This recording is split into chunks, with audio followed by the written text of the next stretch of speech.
ఇక పరకాల ప్రభాకర్ గారు తరచూ ఈ మధ్యన కొన్ని కీలకమైనటువంటి అంశాలు లేవనెత్తుతున్నారు. ముఖ్యంగా ఈవీఎంల విషయంలో ఏం జరిగింది ఆంధ్రప్రదేశ్ ఎన్నికల్లో అనేది బయటకు తీశారు, అందరికీ తెలిసిందే. ఆ తర్వాత ఎస్ఐఆర్ ప్రక్రియ ఏదైతే స్పెషల్ ఇంటెన్సివ్ రివిజన్ పేరుతో ఎలక్షన్ కమిషన్ తనకి అనుకూలంగా లేని చోట్ల అనుకూలంగా లేని ఓట్లను లక్షలాది ఓట్లను తొలగిస్తూ ఆయా రాష్ట్రాల్లో పరిస్థితి అనుకూలంగా మార్చుకునే ప్రయత్నం చేస్తోంది. సో దీనిపై కూడా పరకాల ప్రభాకర్ గారు క్లియర్ గా వివరించే ప్రయత్నం చేస్తున్నారు. సార్, దీంట్లో చాలా ఆశ్చర్యభరితం ఏంటంటే గతంలో ఎస్ఎస్ఆర్ ఉండేదంట, స్పెషల్ సమ్మరీ రివిజన్స్ అని.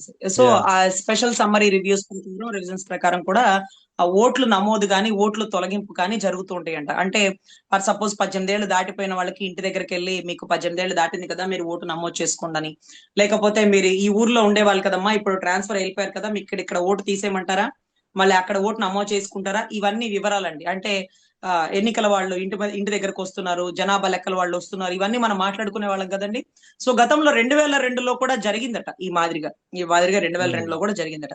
సో 2002కి దీనికి తేడా ఏంటి అంటే, 2002కి ఎక్కడ కూడా నేను ఉన్నాను సార్, ఇక్కడ నా ఓటు లేదు సార్ అని ఎవరు రాలేదండి.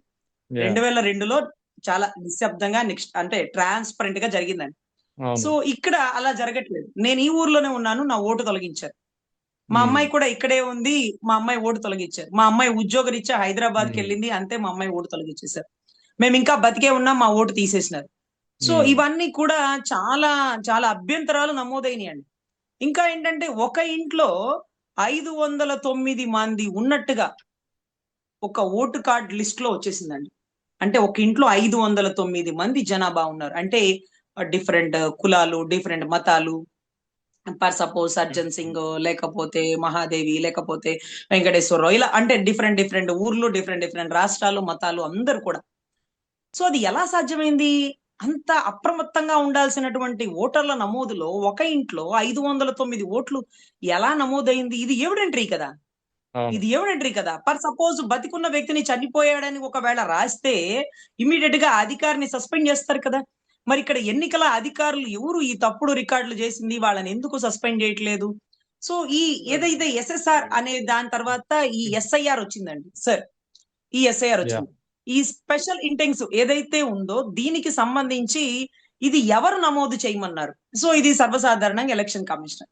సో పరకాల ప్రభాకర్ లాంటి చదువుకున్న విద్యావంతులు ఆర్టీఐకి వేసి అడిగినారట, ఎస్ఎస్ఆర్ నమోదు చేసినారు కదా, ఎస్ఎస్ఆర్ లో ఎక్కడ తప్పు జరిగింది, ఎస్ఎస్ఆర్ లో ఎవరు ఏ వ్యవస్థలు అంటే ఏ డిపార్ట్మెంట్ వాళ్ళు దాని గురించి వాకప్ చేసినారు, ఇవన్నీ కూడా ఇవ్వండి అని అడిగితే ఎవరు ఎంక్వైరీ చేసినారో చెప్పలేదు, ఏ దర్యాప్తు వ్యవస్థలు ఉన్నాయో చెప్పలేదు, ఎక్కడ తప్పుడు రిపోర్ట్ వచ్చిందో చెప్పలేదు, ఎందుకు దీని ప్లేస్ లో ఎస్ఐఆర్ పెట్టారో తెలియదండి.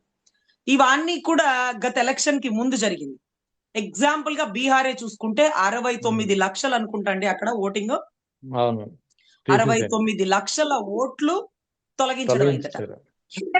అదే ఎక్కడి నుంచి తొలగించినారు ఈ 69 లక్షలు అంటే, వీళ్ళేమన్నా అంటే ఇక్కడ నుంచి అంటే ఎవరి తొలగిస్తారంటే మన రాష్ట్రం దాటి వెళ్ళిపోయిన వాళ్ళని, లేకపోతే ఏదైతే ఏదైతే విదేశస్తులు ఇక్కడ ఉంటే వాళ్ళ ఓట్లు నమోదు చేయకుండా వాళ్ళవి తొలగించడం కానీ.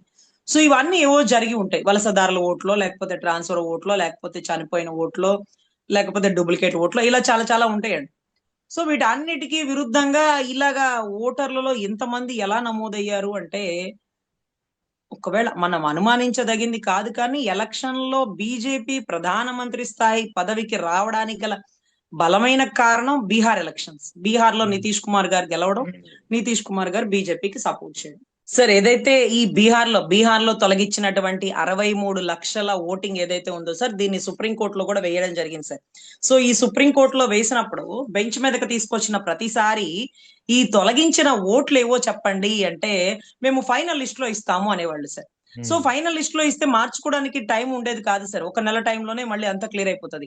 ముందే చెప్పండి 63 లక్షల ఓటింగ్లు ఎవరు అంటే ఎవరివి తీశారు, వాళ్ళవి ఎందుకు తీశారు, ఇవన్నీ కూడా సుప్రీంకోర్టులో స్వయంగా అడిగితే ఎట్టగేలకి ఏదో ఒక రకంగా ఆ ఏరియా బూతుల్లో బయట రాసినారు సార్. అంటే ఫర్ సపోజ్ స్కూల్లో పాస్ అయిన లిస్టు, ఫెయిల్ అయిన లిస్టు బయట ఎలా పెడతారో ఆ బూతుల్లో ఈ ఓట్లు తొలగించడం అనేది తీయడం జరిగిందని రాసినారు సార్. సో ఈ మాదిరిగా సుప్రీంకోర్టులో ఓట్లు తీసేస్తున్నారు, ఓట్లని రక్షణ కల్పించండి అని అడుక్కోవాల్సిన అవసరం ఎందుకు వచ్చింది సార్? ఏమనంటే 2002లో కూడా ఇలాగే జరిగింది కదా. అంటే 2002లో ఎప్పుడు మేము ఉన్నాము, మా ఓటు లేదని ఎవరు రాలేదు సార్. మా ఓటు ఎందుకు తీశారని ఎవరు అడగలేదు సార్. ఎప్పుడు కొత్త ఓట్లు నమోదు చేయించుకునేవాళ్ళు. 18 ఏళ్ళు దాటింది, మా అమ్మాయి ఓటు రాయండి, మా అమ్మాయి ఓటు రాయింది, మా ముసలామ చచ్చిపోయింది, మా ముసలామకి ఓటు తీసేయండి, ఇలా ఉండేది సార్. కానీ మేము ఉన్నాం సార్, మా ఓటు తీసినారు సార్, మేము ఇక్కడే ఉన్నాం సార్, మా అడ్రస్ మార్చేసినారు సార్, ఇవంతా లేవండి. ఎస్ఏడిడి అనేది ఒకటి పెట్టినారండి. ఎస్ఏడిడి దాని ప్రకారం ఇక్కడ షిఫ్టెడ్ గాని, ఎస్ అంటే షిఫ్టెడ్ గాని, తర్వాత ఏ అంటే ఆబ్సెంట్ గాని, లేకపోతే ఇక్కడ డెడ్ గాని, ఏదైతే డి ఫర్ డెడ్ గాని, ఇక్కడ డూప్లికేట్. సో ఈ రకంగా ఉన్నటువంటి ఓట్లని మాత్రమే తొలగిస్తూ ఏ మార్పులు చేర్పులు చెయ్యాల. కానీ చాలా దారుణంగా విదేశాల ఓట్లు, చొరబాటుదారులు ఓట్లు అంటూ తొలగించినాము అంటే ఈ 63 లక్షల ఓటింగ్ ను ఎందుకు తొలగించినారు అనేది ఈ రోజుకి రిపోర్ట్ ఇవ్వలేదు సార్. మనమేమనుకోవచ్చు అంటే ఆ ఓట్లు ఉండడం వల్లే, ఆ తొలగించిన ఓట్లు అన్ని ప్రతికూల ఓట్లు, మనకి పడేవి కాదు, అవి తీసి పడేద్దాం, కొత్తవి రాసి పడేద్దాం, లేకపోతే దొంగ ఓట్లు వేసేసుకుందాం. అందుకనే ఈవీఎంలో వేలుముద్ర ఉండాలి. ఈ ఓటు నమోదులైన ఎలక్షన్ కమిషనర్ అండి, ఎలక్షన్ డిపార్ట్మెంట్ లో గతంలో అంట పరకాల ప్రభాకర్ గారి సీనియర్లు చాలా మంది ఉన్నప్పుడు, చాలా అనుమానాలు ఉన్నప్పుడు, కొన్ని చోట్ల ఓట్లు తొలగిస్తున్నప్పుడు, కొన్ని చోట్ల ఈవీఎంలో ఒక సెకండ్ కి 4-5 ఓట్లు ఎలా పడినాయి అని అడగడానికి కొంత లెటర్ రాసుకొని వెళ్ళి ఇచ్చేవాళ్ళట. ఆయా డిపార్ట్మెంట్ కి తీసుకెళ్లేవాట, డిపార్ట్మెంట్ కి ఇచ్చేవాళ్ళట, రిసిప్ట్ ఇచ్చేవాళ్ళట, దానికి సమాధానం ఇవాళ కాకపోతే ఒక నెల రోజుల్లోనే చెప్పేవాళ్ళట. ఇప్పుడైతే మీరు జైలు గోడ ఉంటది చూడండి, జైలు గోడలో ఎవరన్నా వచ్చినప్పుడు చిన్న విండో ఓపెన్ చేస్తారు చూడండి, అవును. ఆ మాదిరిగా తీసి ఆ ఏదైతే మనం ఇస్తున్నటువంటి కంప్లైంట్ గాని, పేపర్ స్టేట్మెంట్ కాపీ గాని తీసుకుంటున్నారు, వెళ్ళిపోతున్నారట. సో ఇక్కడ అకౌంటబిలిటీ అనేది ఎలక్షన్ డిపార్ట్మెంట్ ఎందుకు చేయట్లేదు? ఒక ఇండిపెండెంట్ బాడీ ఎవరి మీద డిపెండ్ అవుతుంది? ఇండిపెండెంట్ కదా. సో ఇవన్నీ కూడా పరకాల ప్రభాకర్ గారు సంధించిన ప్రశ్నలన్నీ అక్కడ బీజేపీ గెలవడానికి, లేకపోతే బీహార్ లో నితీష్ కుమార్ గారు గెలవడానికి, నితీష్ కుమార్ గారు సంఘీభావం తెలపడానికి, అదే మాదిరిగా మన ఏపీ రాష్ట్రంలో కూడా చాలా ఓట్లు తొలగించినారు, కొన్ని చోట్ల ఓట్లు వెయ్యనివ్వలేదు. ఇవన్నీ కూడా వీళ్ళిద్దరూ లేకపోతే ప్రధానమంత్రి గారు ఆ స్థాయిలో ఉండేవాళ్ళు కాదు. వీళ్ళిద్దరికి ఎవరు సపోర్ట్ ఉంది అంటే ఒక ఆటోమేటిక్ గా మనం మోడీ గారి సపోర్ట్, ఎన్డీఏ సపోర్ట్ అంటాం.